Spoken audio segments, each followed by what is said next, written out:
Ninth class English B core. तो देखो, जैसे कि हम जानते हैं बिहाइव के अंदर चैप्टर 10 की मैंने तुम्हें समरी एक्सप्लेन करवा दी है।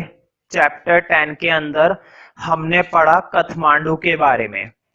लेखक अपनी छुट्टी का आनंद लेने के लिए काठमांडू गया हुआ है और उसने सोचा कि क्यों ना यहाँ पर जो दो इम्पोर्टेंट मंदिर हैं जो बहुत ही ज्यादा फेमस है, एक तो अपना पशुपतिनाथ मंदिर और एक बौद्ध धर्म का बुद्धिस्ट टेम्पल, तो इसने सोचा क्यों ना वहां पर घूमा जाए। बताओ, ये तो घूमने में लग रहा है, पढ़ना हमें पड़ गया।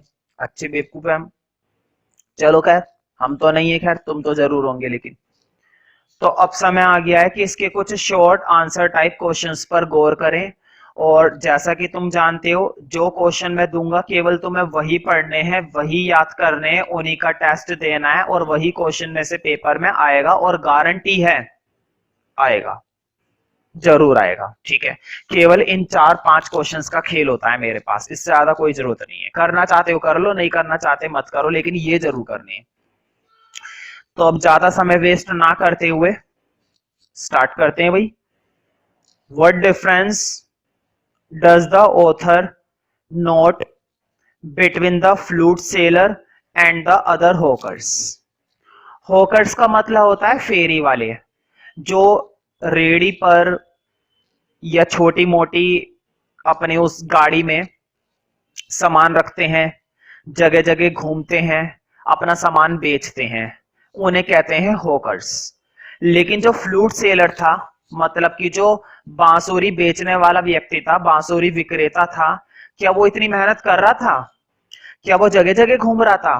क्या शोर मचा रहा था? नहीं। आखिर क्या अंतर था उस बांसुरी वाले में और बाकी के जितने भी सारे के सारे वहां पर विक्रेता थे उनमें? ठीक है, तो तुम देख रहे होंगे कि फ्लूट सेलर बिल्कुल शांतिपूर्वक, बहुत ही आनंदमयी तरीके से एक जगह खड़ा होकर अपनी धीमे धीमे स्वर में बांसुरी बजा रहा था और लोगों को आकर्षित कर रहा था। पता क्या बेवकूफ बना रहा था? बना ले भाई, आधी दुनिया तो होती बेवकूफ है तुम्हारी तरह। तो ये सबसे बड़ा अंतर था फ्लूट सेलर में और बाकी के हॉकर्स में। अब देखते हैं आंसर। इन काठमांडू बाजार, मतलब कि वो जो काठमांडू मार्केट थी जहां पर लोग अपना अपना सामान बेच रहे थे। द ऑथर हियर्स फिल्मी सॉन्ग्स, उसको सुनाई दे रहे थे कुछ फिल्मों के गाने भाई, डेक पर, रेडियो पर, टीवी पर बज रहे थे। कहीं पर सीडी बिक रही थी, कैसेट्स बिक रही थी, तो वहां पर वो गाने चल रहे थे, तो उसको वो आवाजें सुनाई दे रही थी। ब्लेयरिंग आउट फ्रॉम द रेडियो, जो कि कहां से आ रही थी? रेडियो से। ब्लेयरिंग आउट का मतलब होता है आना, मतलब कहां से वो आवाज वापिस आ रही थी? रेडियो से। कार हॉर्न साउंडिंग, कार के हॉर्न की आवाज आ रही थी भाई, भोपू होता है ना कार का, हॉर्न होता है, उसकी आवाज आ रही थी। द बाइसिकल बेल रिंग, और बाइसिकल की जो घंटी होती है टर्न टर्न, है ना, वो सुनाई दे रही थी। द स्ट्रे काउ लोइंग, आवारा गाय घूम रही थी। स्ट्रे का मतलब होता है आवारा। ठीक है, मतलब कि जो किसी से बंधी भी नहीं होती, खुली भी होती है और इधर उधर भाग रही होती है, लेकिन जब रात हो जाती है तो चुपचाप से अपने घर को चली जाती है, तो उसे कहते हैं स्ट्रे काउ, है ना। वैसे स्ट्रे का मतलब आवारा तो खैर नहीं, लेकिन स्ट्रे का मतलब होता है जो किसी के काबू में नहीं आती, वो घूम रही थी इधर उधर। लोइंग का मतलब होता है इधर उधर घूमना। And the vendors shouting out their wares, vendors का मतलब वही है दुकानदार, जितने भी वहां पर अपना सामान खरीदने वाले बेचने वाले लोग थे, सबके सब अपना सामान बेचने के लिए शोर मचा रहे थे, अपने उन सामानों को बेचने के लिए। वेयर्स का मतलब, तो ये फर्क था बांसुरी वाले में और उसमें।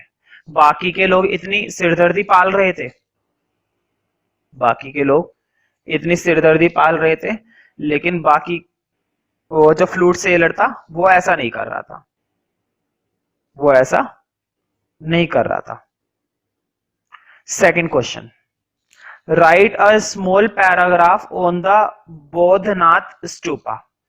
तो जो बोधनाथ का मंदिर था, स्तूप का मतलब होता है मंदिर या धर्म स्थान, है ना। वैसे स्तूप का मतलब ये ज्यादा अच्छा है, धर्म स्थान, है ना।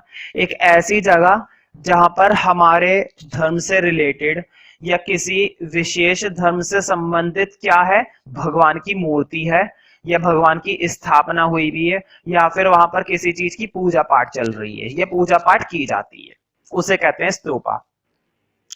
तो थोड़ा सा बोधनाथ मंदिर के बारे में बताना है कि आखिर इसकी कैसी छवि थी, क्या थी। ठीक है, it is the Buddhist shrine of Kathmandu.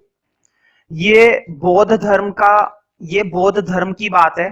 ठीक है, श्रेन का मतलब होता है छवि। ये बुद्धिस्ट, तुम्हें मालूम ये बोधनाथ मंदिर, बोधनाथ धर्म वाला जो हिसाब है वो हमारा तो होता नहीं है, वो तो बुद्धिस्ट का होता है। ठीक है, जैनियों का होता है, जैन धर्म होते हैं ना, उनका होता है। There is a sense of stillness, वहां पर शांति थी, ठहराव था, मन में अनुकूलता थी। दो the shops have a roaring business, हालांकि वहां पर दुकानें भी थी जो वहां पर अपना धंधा करती थी या धंधा कर रही थी।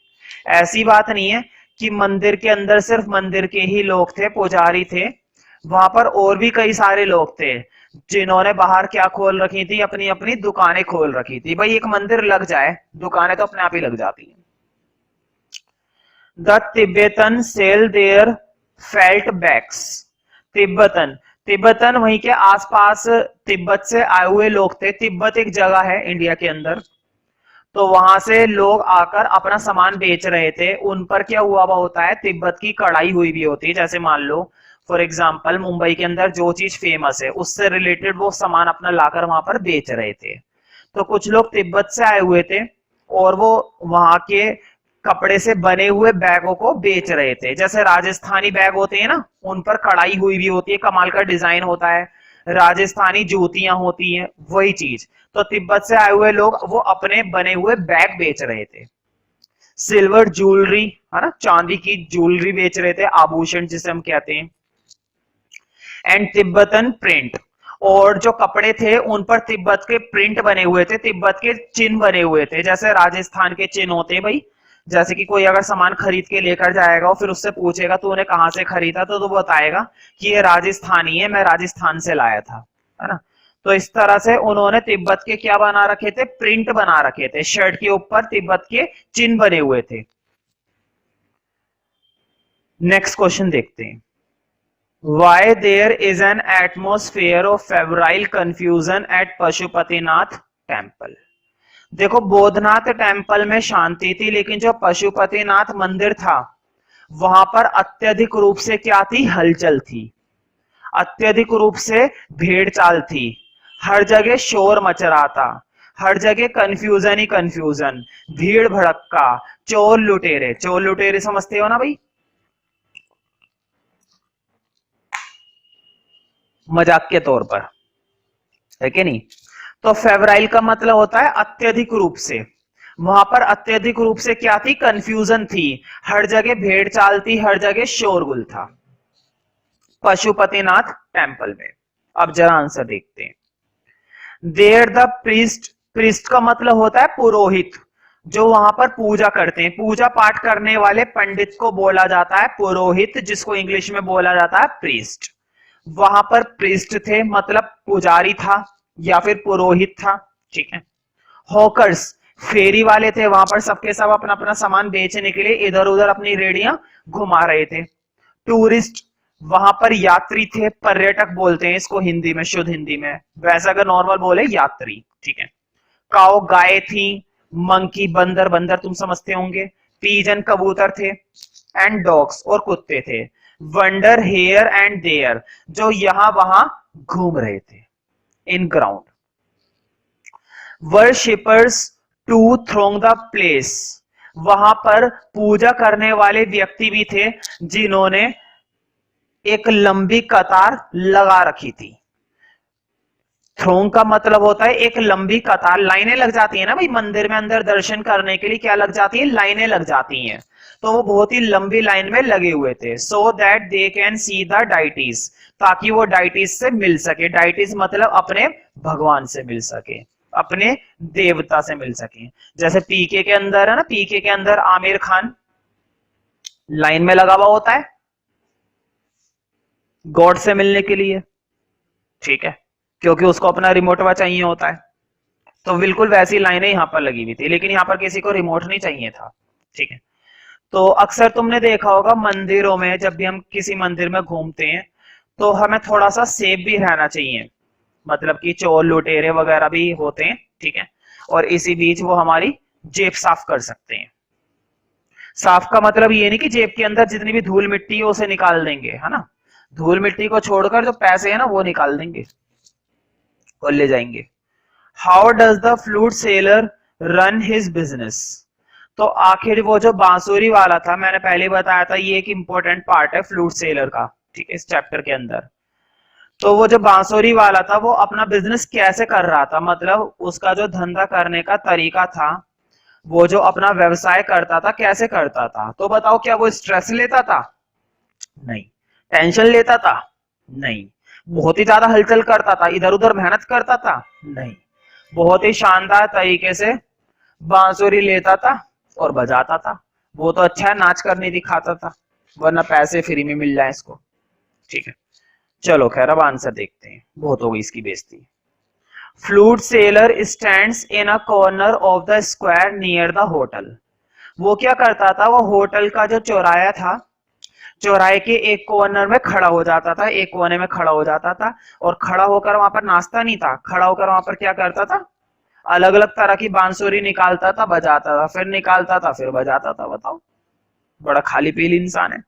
There is pole in his hand, उसके हाथ में एक बैम्बू होता था, पोल वो होता है ना डंडा, विद 50 और 60 बांसुरी प्रोट्रूडेड इन डिफरेंट डायरेक्शन। वो ऐसे ऐसे बांसुरी निकली भी होती है ना अलग अलग डायरेक्शन में, तो उस पर कम से कम 50-60 बांसुरी लगी हुई होती थी उस बैम्बू पर, अलग अलग डायरेक्शन में। They are made of bamboo, जो कि खुद बैम्बू से बनी हुई होती थी। He does not shout out his ware, वो अपने ग्राहकों के लिए शोर नहीं मचाता था, अपने कस्टमर के लिए शोर नहीं मचाता था। But he makes a sale, लेकिन वो फिर भी अपनी क्या करता था, बिक्री करता था। कैसे करता था? शांति से खड़ा होकर धीमी गति में बड़े ही मधुर स्वर में अलग अलग धुन निकालकर बजाता था और लोगों को अपनी तरफ क्या करता था, आकर्षित करता था। और इस तरह से वो अपनी आजीविका कमाता था।